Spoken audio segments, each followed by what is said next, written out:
아마 저 같은 경우는 부동산을 조사하는 거나 대하는 자세가 일반적이지는 않은 것 같아요. 제가 봐도 뭐 시세를 제가 꼼꼼하게 조사도 안 하고 뭐 집 보는 것도 외관에서 쑥 한번 뭐 현관문 정도 보고 전기 뭐 수도 뭐 그 정도만 보고 시세 같은 것도 저는 조사를 잘 안 하니까 그렇게 조사를 해서 합리적인 가격을 만들어서 입찰가에 넣는다기보다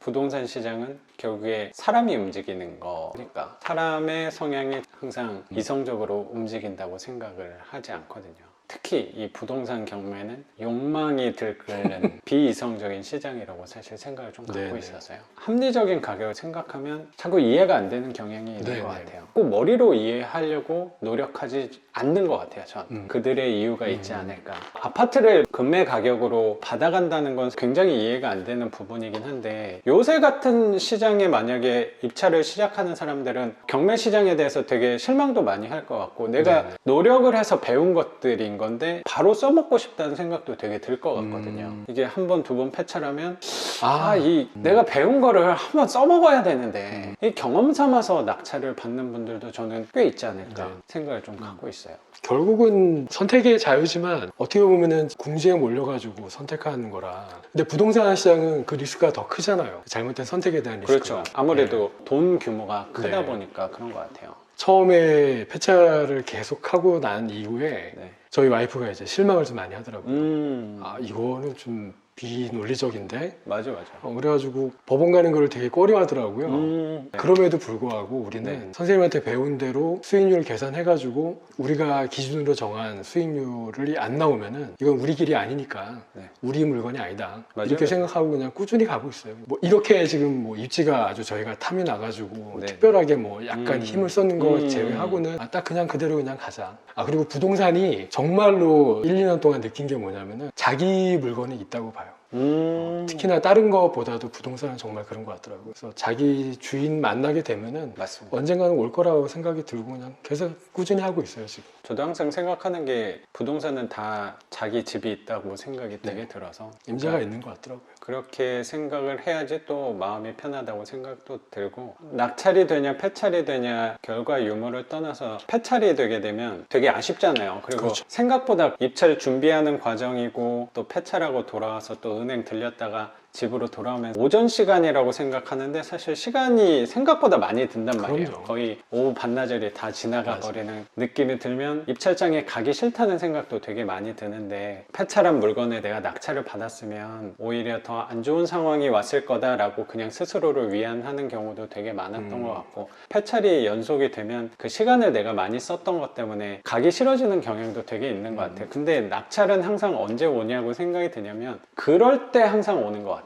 그래요? 내가 이 가격을 쓰는 거는 어쩌면 되게 바보 같은 짓이라고 생각할 때 항상 되는 거라고 생각이 저는 갖고 있어요. 그럴 때 좋은 물건을 싸게 갖고 갈 수 있다고 생각을 저는 좀 갖고 있고요. 그래요? 동 트기 전에 가장 어두운 느낌이 아닐까 생각이 되게 들거든요. 제가 작년 하반기 때 받았던 물건 같은 경우는 그날 늦잠을 좀 잤어요. 아침에 일어났는데 너무 가기 싫었거든요. 그동안 계속 폐차를 했거든요. 한 2주 동안 제가 3-4번씩 가가지고 폐차를 계속 했어요. 뭐 선생님도 폐차를 많이 하셨지만 그 입찰함에 넣을 수 있을까 하는 시간대에 출발하는 경우도 있잖아요. 그러면 내가 가봤자 이거 어차피 떨어지는 거 아니야? 어차피 사람 많은데 저는 항상 높은 가격을 쓰지 않으니까. 근데 그때 2명 들어와서 200만 원인가 그 차이로 낙찰을 받게 된 것 같고 뭐 제가 몇 주 전에 받았던 물건은 단독으로 받았어요.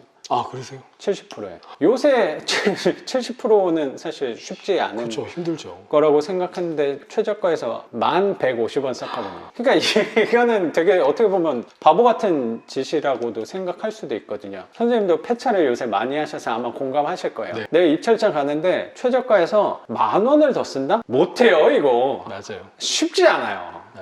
그거 쓰면 되는 거 아니야? 이거 폐차를 그동안 한 5번, 10번 한 사람은 10,000원을 제 생각에 쓰기 쉽지 않거든요. 맞아요. 결과적인 걸 수도 있는데 저는 지금 물건을 하나 더 받아서 내가 월세를 하나 늘린다는 것 자체가 속도에 있어서 신경을 써야 된다고 생각을 별로 안 하고 있어서 그런가 그래서 좀 마음을 비우고 그 물건을 대하지 않았나. 부동산이 항상 운이라고 생각을 많이 갖고 있어요. 뭐 낙찰 받는 것도 그렇고 그런 부분을 어느 순간 느꼈던 것 같아요.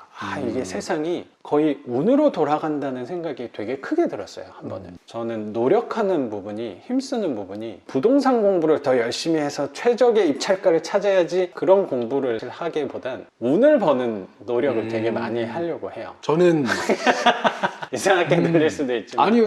네. 저는 회사 운영하면서 아, 아주 맞아, 그 맞아. 말에 공감을 하고 있는 아, 사람이에요. 그래요? 역시. 왜 운칠기삼이라고 하잖아요. 네네.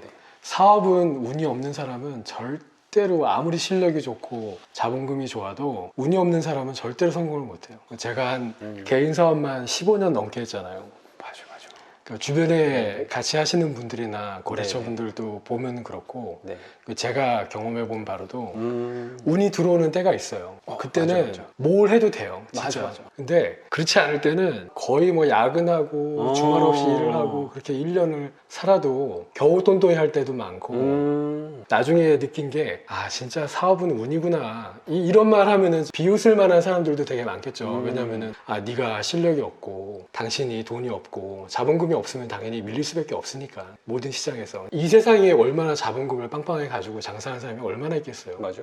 대부분의 사람들은 특히 사업을 할 때는 운이 정말 중요해요. 너무너무 절감해요. 선생님처럼 이렇게 규모 있는 사업을 저도 그런 걸 해본 적이 없는데 그리고 직원도 두시고 언제쯤 싶으면 그러니까 하셨으니까 운이 되게 중요하다는 생각이 되게 많이 들어서 전 부동산에서 그런 걸 많이 느낀 것 같아요. 선생님도 다른 데서 수업 들으신 게 있다고 하셨잖아요. 그리고 네네. 부동산 공부도 개인적으로도 많이 하신 분이라고 생각이 들어서 아마 저 같은 경우는 부동산을 조사하는 거나 대하는 자세가 일반적이지는 않은 것 같아요. 제가 봐도 뭐 시세를 제가 꼼꼼하게 조사도 안 하고 뭐 집 보는 것도 외관에서 쑥 한번 뭐 현관문 정도 보고 전기 뭐 수도 뭐 그 정도만 보고 시세 같은 것도 저는 조사를 잘 안 하니까 그렇게 조사를 해서 합리적인 가격을 만들어서 입찰가에 넣는다기보다 물건에 입찰을 할 때 약간 힘을 빼고 욕심을 버리고 했을 때 자연스럽게 이렇게 좋은 물건이 저한테 찾아오는 거라고 그냥 생각을 좀 갖고 있어요. 아까 말씀하신 대로 부동산은 주인이 정해져 있다면 내가 어떤 가격을 써도 나한테 낙찰이 되는 거고 내 물건이 되지 않을 거는 내가 어떤 가격을 써도 낙찰이 되지 않을 거라고 생각하면 사실 되게 편하다고 생각도 들거든요. 어차피 물건이 정해져 있으면 내가 이왕이면 조금 쓰는 게